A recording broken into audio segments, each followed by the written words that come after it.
നമ്മൾ സൈക്കിളിൽ കൂടി ഇങ്ങനെ വരാം കേട്ടോ. അതായത് സ്കൂട്ടിയിൽ കൂടി വരുന്ന സമയത്ത് നമ്മുടെ മുമ്പിൽ കൂടി ഒരു ബസ് കള്ളുടി മാർപ്പര അങ്ങോട്ടും ഇങ്ങോട്ട് പോകും. നമ്മൾ ആദ്യം കാര്യമാക്കിയിട്ടില്ല. പിന്നെ നമുക്ക് ഓവർടേക്ക് ചെയ്യാനും ഇതുപോലെ അപകടകരമായിട്ട് ഡ്രൈവ് ചെയ്യാൻ പറ്റുന്ന സ്ഥലമുണ്ട്. അതായത് മേൽപ്പാലങ്ങൾ, ഓവർ ബ്രിഡ്ജ്. ഒന്നാമത് കാഞ്ഞങ്ങാട് പടന്നക്കാട് ഓവർ ബ്രിഡ്ജ് നിങ്ങൾക്കറിയാം, എനി ടൈം അവിടെ റഷാണ്. ഇതൊക്കെ അറിയാം. ഇതൊക്കെ ഈ ഡെയിലി റൂട്ട് ഓടുന്ന ബസ്സുകാർക്ക് അറിയാണ്ടിരിക്കില്ലല്ലോ.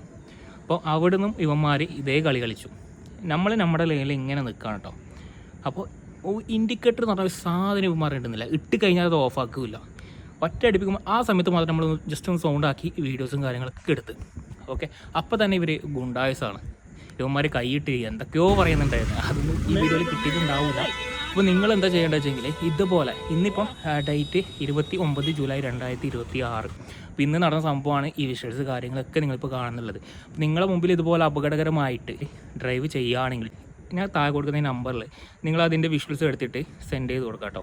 അപ്പോൾ അതിനെതിരെ നടപടി കാര്യങ്ങളൊക്കെ ഉണ്ടാവുമെന്ന് ഞാൻ വിശ്വസിക്കുന്നു. അപ്പോൾ നിങ്ങൾ പറ, അതായത് ജനങ്ങൾ പറയാം, ഇത്രയും ആൾക്കാരെ വെച്ചിട്ട് ഇങ്ങനെ ഡ്രൈവ് ചെയ്യുന്നത് സേഫാണോ? കഴിഞ്ഞ ദിവസം നമ്മളൊരു വലിയൊരു അപകടം കണ്ടതാണ്. അതിനുശേഷം ഏകദേശം 2-3 ദിവസം ആയതേ ഉള്ളൂ. എന്നിട്ട് ഇവന്മാർ പഠിക്കുന്നില്ല. ചോദ്യം ചെയ്യാൻ ചെന്ന് കഴിഞ്ഞാൽ കാർ ഓളികൾ, അതുപോലെ ബൈക്ക് ഓളികൾ എന്നൊക്കെ പറയും. പക്ഷേ അതിന് ന്യായീകരിച്ചിട്ട് കമൻ്റ് ഇടുന്ന ആൾക്കാരോടാണ് എനിക്ക് പറയാനുള്ളത്, നിങ്ങളുടെ അമ്മ പെങ്ങന്മാരും ഇതുപോലുള്ള ബസ്സിൽ യാത്ര ചെയ്യുന്നവരാണ്. ഒരു അശ്രദ്ധ മതി ഒരു ജീവൻ തന്നെ പോകാൻ വേണ്ടി.